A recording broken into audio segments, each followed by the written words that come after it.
વિદ્યાર્થી મિત્રો હવે વિભાગ બી ચાલુ કરીશું। વિભાગ બી માં જો 23 માંથી કોઈ પણ 9 પ્રશ્નોના માંગ્યા મુજબ આપણે ઉત્તર લખવાના થાય છે। જો વિદ્યાર્થી મિત્રો તો ચાલુ કરીશું। ભારતની એક પ્રાચીનતમ પ્રજા તરીકે દ્રવિડોનો પરિચય આપો। જો વિદ્યાર્થી મિત્રો જવાબ લખી શકો છો। દ્રવિડો સિંધુ ખીણની સંસ્કૃતિના સર્જકો અને પાષાણ યુગની સંસ્કૃતિના સીધા વારસદાર મનાય છે। તેમણે દેવીને માતા રૂપે અને પરમાત્માને પિતા રૂપે માન્યા હતા, જેમાંથી શિવ અને પાર્વતીનો ખ્યાલ વિકસ્યો હતો। આ ઉપરાંત પ્રકૃતિ પૂજા, પ્રાણીઓની પૂજા તેમજ ધૂપ દીપ અને આરતી વડે પૂજા કરવાની રીત પણ તેમણે વિકસાવી હતી। પછીનો મુદ્દો, દ્રવિડો માતૃમૂલક માતૃપ્રધાન કુટુંબ પ્રથા ધરાવતા હતા। તેઓને આકાશી ગ્રહો, હોડી, તરાપા, કાતવું, વણવું, રંગવું વગેરેની જાણકારી હતી। પછી લખો, તીર, ભાલા, તલવાર વગેરે તેમના શાસ્ત્રો હતા। તેઓ ખેતી કામના અને સુતરાઉ કાપડ બનાવવાના સાધનોથી પરિચિત હતા। પછી લખો, ઉત્તર ભારતમાં આર્યોના આગમન પછી દ્રવિડો દક્ષિણ ભારતમાં સ્થાયી થયા। પછી દ્રવિડ કુળની તમિલ, તેલુગુ, કન્નડ, મલયાલમ વગેરે ભાષાઓ બોલતા લોકો દ્રવિડો દક્ષિણ ભારતમાં જોવા મળે છે। હવે 26મું, ભારતના પ્રાકૃતિક વારસામાં કઈ કઈ બાબતોનો સમાવેશ થાય છે? તો લોકો ભારતના પ્રાકૃતિક વારસામાં પર્વતો, જંગલો, નદીઓ અને ખીણ પ્રદેશો, ઝરણા, સાગરો, દરિયા કિનારા, ફળદ્રુપ મેદાનો, રણો, ખનિજો, વનસ્પતિ, જીવજંતુઓ, પશુ પક્ષીઓ વગેરે બાબતોનો સમાવેશ થાય છે। 27મું, લોકો લોથલના કારીગરો ધાતુમાંથી શું બનાવતા હોવાનું મનાય છે? તો લોકો લોથલના કારીગરો તાંબા અને કાંસામાંથી દાંતરડા, સારડીઓ, વળાંકવાળી કરવત, તારો અને સોય જેવા ઓજારો બનાવતા હોવાનું જણાયું છે। આ ઉપરાંત તેઓ ધાતુમાંથી વાસણો, મૂર્તિઓ અને પાત્રો બનાવતા હોવાનું, તેઓ યુદ્ધો માટેના અસ્ત્રો અને શસ્ત્રો પણ ધાતુમાંથી બનાવતા હતા। હવે 28મું, માનવ જીવનનો સંબંધ શરૂઆતથી જ વૃક્ષ અને વનરાજી સાથે જોડાયેલી છે। આ વિધાન સમજાવો। લખો, મુદ્દાસર જવાબ લખવાના છે વિદ્યાર્થી મિત્રો। બધા પ્રશ્નોની અંદર તમે મુદ્દાસર જવાબ લખતા જજો। પ્રાચીન યુગમાં ધાતુની શોધ થઈ છે। પહેલા લોકો માટીમાંથી બનાવેલા પાત્રોનો ઉપયોગ કરતા હતા। પછીનો મુદ્દો, એ સમયે માટીમાંથી રમકડા, ઘડો, કોડિયું, ફૂલડી, માટલી, ચૂલો, ઈંટો વગેરે સાધનો તૈયાર કરવામાં આવતા હતા, અથવા માટીમાંથી અનાજનો સંગ્રહ કરવાની નાની મોટી કોઠીઓ બનાવતી। માટીમાંથી ઘી, તેલ, દૂધ, દહીં, છાશ વગેરેના પાત્રો તેમજ રસોઈના વાસણો વિશિષ્ટ રીતે બનાવવામાં આવતા।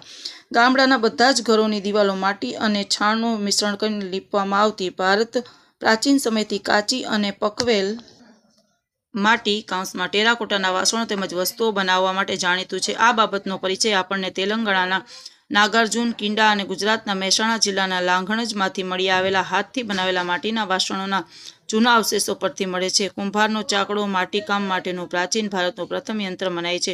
આજે પણ ગુજરાતમાં નવરાત્રિના તહેવારમાં માટીમાંથી બનાવેલો ગરબો, માટીનો કોરેલો ઘડો કે જેમાં દીવો મૂકવામાં આવે છે, જોવા મળે છે। ચાલો 29મો પ્રશ્ન છે વિદ્યાર્થી મિત્રો, કુતુબ મિનાર વિશે માહિતી આપો। તો લખો, કુતુબ મિનાર દિલ્હીમાં આવેલો છે। તે સલ્તનતકાલીન સ્થાપત્યનો શ્રેષ્ઠ નમૂનો છે। તે ભારતનું ભવ્ય અને હયાતનામાન ઐતિહાસિક સ્મારક છે। 12મી સદીના અંત ભાગમાં દિલ્હીના ગુલામ વંશના પ્રથમ સુલતાન કુતુબુદ્દીન એબકે કુતુબ મિનારનું બાંધકામ શરૂ થયું હતું। કુતુબુદ્દીનનું આકસ્મિક અવસાન થતાં તેના જમાઈ અને ઉત્તરાધિકારી સુલતાન ઇલ્તુમિશે તેનું બંધારણ ઈસવીસન 1210માં પૂર્ણ કરાવ્યું હતું। કુતુબ મિનાર 5 માળનો છે। તેની ઊંચાઈ 72.5 મીટર છે। તે ભારતનો સૌથી ઊંચો સ્તંભ મિનારો છે। આ ગગનચુંબી ઇમારતના બાંધકામમાં ગોળ, લાલ પથ્થર અને આરસ પહાડનો ઉપયોગ થયેલો છે। તેનો ભૂતળનો ઘેરાવ 13.75 મીટર છે। ઊંચાઈ પર જતાં તેનો ઘેરાવ 2.75 મીટર જેટલો થાય છે।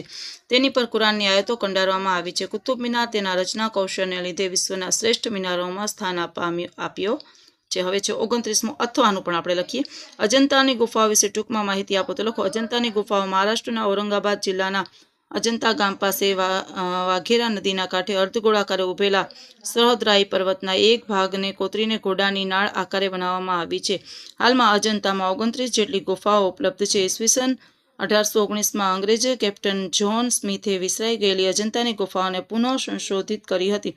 વાસ્તુકલાની દ્રષ્ટિએ અજંતાની ગુફાઓ મહત્વની છે। અજંતાની ગુફાઓને 2 ભાગમાં વહેંચી શકાય છે, ચિત્રકલા આધારિત ગુફાઓ અને શિલ્પકલા આધારિત ગુફાઓ। ચિત્રકલા આધારિત ગુફાઓમાં 1, 2, 10, 16 અને 17 નંબરની ગુફાઓના ભીંતચિત્રો અનન્ય અને શ્રેષ્ઠ કક્ષાના છે। આ ભીંતચિત્રો બૌદ્ધ ધર્મ આધારિત છે। અજંતાની ગુફાઓના 2 પ્રકાર છે, ચૈત્ય અને વિહાર। 9, 10, 19, 26 અને 29 નંબરની ગુફાઓ ચૈત્ય ગુફાઓ છે, જ્યારે બાકીની વિહાર ગુફાઓ છે। અજંતાની ગુફાઓ શરૂઆતની બૌદ્ધ વાસ્તુકલા, ગુફાચિત્રો અને શિલ્પકલાના ઉત્કૃષ્ટ નમૂનાઓ છે. માનવીના હસ્તક્ષેપને કારણે તેમજ સમયની અસરને લીધે ઘણા ચિત્રો ક્ષતિગ્રસ્ત બન્યા છે. આ ગુફાઓ તેની આગવી કલા સમૃદ્ધિને કારણે ભારતમાં અને જગતભરમાં પ્રખ્યાત છે. આ ગુફાઓમાં ચિત્રકલા, શિલ્પકલા અને સ્થાપત્ય કલાનો સુભોગ સમન્વય થયેલો છે. આ ગુફાઓના અપૂર્વ કલા સર્જને ભારતીય કલાને વિશ્વમાં ગૌરવાન્વિત કરી છે.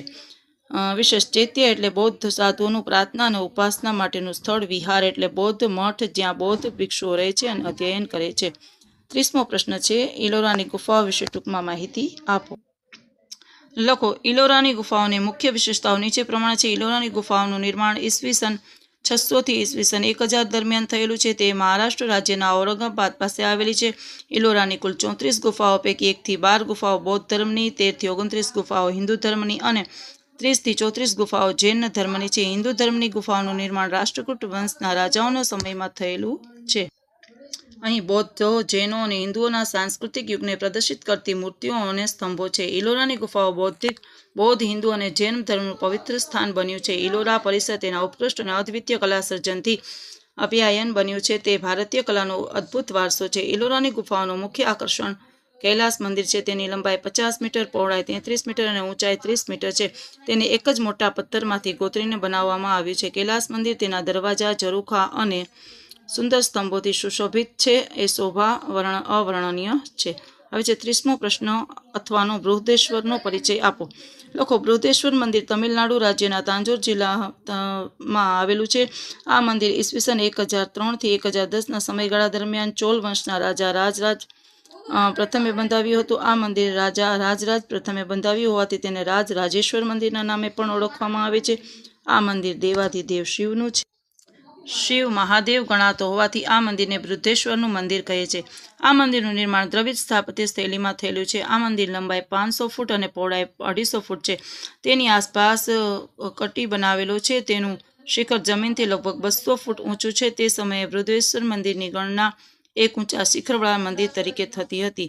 ભવ્ય શિખર, વિશાળ કદ અને કલાત્મક સુશોભનને કારણે આ મંદિર ભારતીય સ્થાપત્ય કલાનો અદ્વિતીય વારસો ધરાવે છે. બૃહદેશ્વર મંદિર દક્ષિણ ભારતના ભવ્ય મંદિરોમાં સ્થાન ધરાવે છે. હવે 31મો પ્રશ્ન, જંગલ વિનાશના કારણો જણાવો.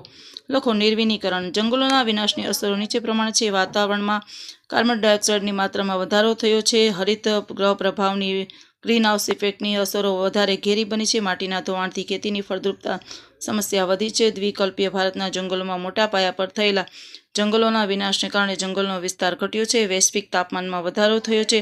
અનેક વન્યજીવો નિરાશિત થયા છે. વરસાદનું પ્રમાણ ઘટ્યું છે. દુષ્કાળના પ્રમાણમાં વધારો થયો છે.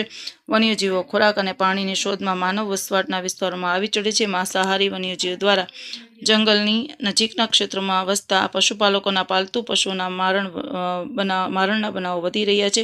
કેટલાક વન્ય પ્રાણીઓ લુપ્ત થયા છે. પછી અથવાનો પ્રશ્ન છે. અભયારણ્ય એટલે શું? તો લખો. જેમના માથે વિનાશનું જોખમ હોય એવા વન્યજીવોના સંરક્ષણ અને સંવર્ધન માટે સુરક્ષિત કરાયેલા વિસ્તારો અભયારણ્યો કહેવાય છે. કોઈ એક વિશેષ પ્રજાતિના સંરક્ષણ માટે રાજ્ય સરકાર અભયારણ્યની સ્થાપના કરી શકે છે. તેમાં ચોક્કસ મર્યાદામાં માનવ પ્રવૃત્તિઓ કરી શકાય છે. સત્તાધિકારી પાસેથી મંજૂરી મેળવીને અહીં પાલતુ પશુઓને ચારી શકાય છે. પેરિયાર, ચંદ્રપ્રભા, સેતુ, નાગરમ, સારિસ્કા વગેરે દેશના જાણીતા અભયારણ્યો છે. 32મો પ્રશ્ન, ભારતમાં મેંગેનીઝ ક્યાં રાજ્યોમાંથી ઉપલબ્ધ બન્યું છે? તો લોકો. ભારતમાં મેંગેનીઝ મહારાષ્ટ્ર, મધ્યપ્રદેશ, ઓડિશા, કર્ણાટક અને ગોવા વગેરે રાજ્યોમાંથી ઉપલબ્ધ બન્યું છે. હવે 32મો પ્રશ્ન, અબ્રક વિશે માહિતી આપો. તો લખી શકો છો વિદ્યાર્થી મિત્રો. અબ્રકના ગુણધર્મના ઉપયોગો નીચે પ્રમાણે છે. અબ્રક પારદર્શક, સ્થિતિસ્થાપક તથા ગરમી અને વિદ્યુતનું અવાહક, અતિ મંદવાહક છે. તે વિદ્યુતનું ઊંચું દબાણ સહન કરી શકે છે. આથી તે વિદ્યુતના ઉપયોગથી ગરમ કરવા માટેના વિદ્યુતનું ઊંચું દબાણ સહન કરી શકે. આથી તે વિદ્યુતના ઉપયોગથી ગરમ કરવા માટેના હીટર, ઇસ્ત્રી વગેરે સાધનોમાં વિદ્યુત રોધક તથા અગ્નિરોધક તરીકે વપરાય છે. આ ઉપરાંત તે અન્ય વીજ સાધનો, રેડિયો, ટેલિફોન, વિમાન, મોટર, ગ્રામોફોન, ધ્વનિશોષક, પડદા વગેરેમાં વપરાય છે. તે ચળકાટ આપવા માટે કાચના પૂરક પદાર્થ તરીકે પણ ઉપયોગી છે. ભારતમાં બિહાર, ઝારખંડ, આંધ્રપ્રદેશ અને રાજસ્થાન અબ્રકના ઉત્પાદનમાં મુખ્ય રાજ્યો છે. આ ઉપરાંત કર્ણાટક, પશ્ચિમ બંગાળ અને તમિલનાડુમાંથી પણ અબ્રક મળી આવે છે. ભારતમાં મસ્કો વ્હાઇટ નામના અબ્રકનો વિશાળ જથ્થો મળી આવે છે. અબ્રકના ઉત્પાદનમાં વિશ્વમાં ભારત પ્રથમ સ્થાન ધરાવે છે. હવે 33મો પ્રશ્ન છે. કોલસાનો ઉપયોગ જણાવો. કોલસાનો ઉપયોગ નીચે પ્રમાણે છે તો લખો કોલસાનો સૌથી વધુ ઉપયોગ તાપ વિદ્યુતના ઉત્પાદનમાં અને ધાતુ ગાળવાના કારખાનાઓમાં તેમજ રેલવે અને આગબોટમાં જેવા પરિવહન સાધનોમાં થાય છે.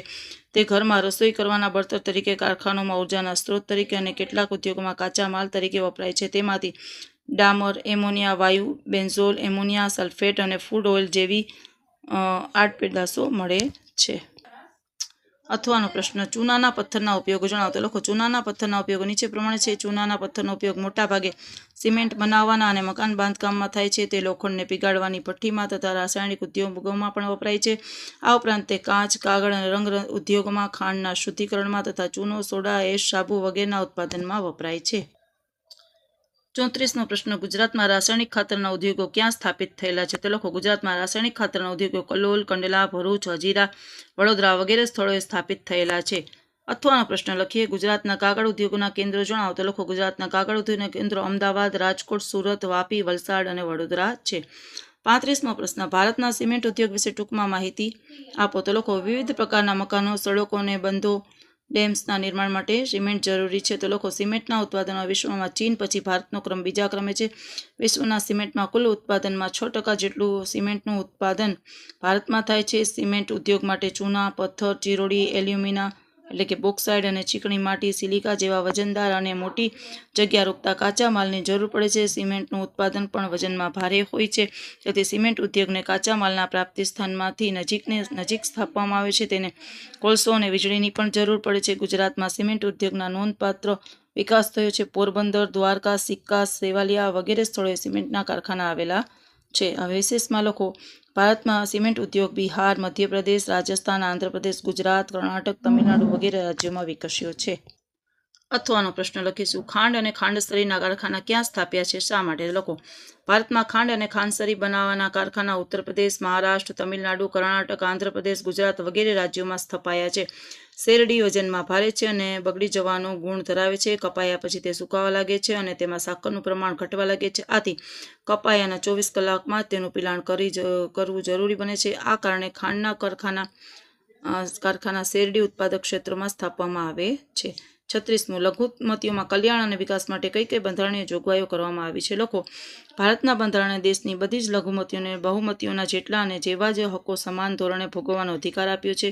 લઘુમતીઓના અધિકારો, હિતો, કલ્યાણ અને વિકાસ માટે ભારત સરકારે રાષ્ટ્રીય લઘુમતી પંચની રચના કરી છે. આ ઉપરાંત ભારતમાં ખાસ કરીને મુસ્લિમ લઘુમતી માટે સરકાર મુસ્લિમ પર્સનલ લો બનાવ્યો છે. એ કાયદા દ્વારા સરકાર મુસ્લિમ કોમના હિતોનું રક્ષણ કરે છે. ધાર્મિક સ્વાતંત્ર્યનો મૂળભૂત હક મુખ્યત્વે ધાર્મિક લઘુમતીઓને ખાતરી આપે છે કે તેઓ પોતાના ધર્મના પ્રસાર અને પ્રોત્સાહન માટે પ્રયત્નો કરવા સ્વતંત્ર છે. કાયદો બળપૂર્વક કરેલા ધર્માંતરને માન્ય રાખતો નથી. સરકારી આર્થિક સહાયથી કોઈ શિક્ષણ સંસ્થામાં આર્થિક શિક્ષણ આપી શકાતું નથી. ચાલો વિદ્યાર્થી મિત્રો, પ્રશ્ન નંબર 36 અથવાનો છે. આતંકવાદ અને બળવાખોરી વચ્ચેનો તફાવત. આતંકવાદ અને બળવાખોરી તો લખો આતંકવાદમાં પેલું તે એક વૈશ્વિક સમસ્યાઓ છે અને બળવાખોરીમાં પેલું લખો તે જે તે રાષ્ટ્રની સમસ્યા છે.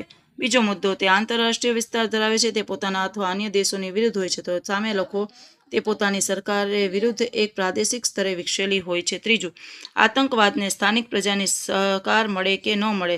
આ સામે ત્રીજું, બળવાખોરી સ્થાનિક પ્રજાના સહકારથી ચાલે છે.